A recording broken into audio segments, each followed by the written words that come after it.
தமிழ்நாட்டின் அரசியல் சூழலில் புதிய திருப்பமாக கிறிஸ்தவ பேராயர்கள் திமுகவிற்கு அளித்து வந்த ஆதரவை வாபஸ் பெற்றுள்ளனர். ஆனால் அதை ஏற்கும் மனநிலையில் ஸ்டாலின் இல்லை என்பது அவரின் செயல்பாடுகள் மூலம் வெளிப்பட்டுள்ளது.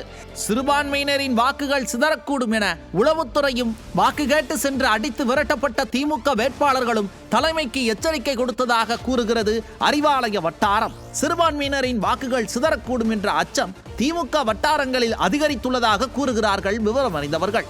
தேர்தல் பரப்புரை முடிவடைய இன்னும் 2 நாட்களே உள்ள நிலையில் கட்சியின் தலைமை செய்வதறியாது பதற்றத்தில் இருக்க உடனிருக்கும் அடிப்படைகள் வழக்கம் போல ஒரு படப்பிடிப்பை நடத்திவிடலாம் என திட்டமிட்டு நடத்தி முடித்திருக்கிறார்கள்.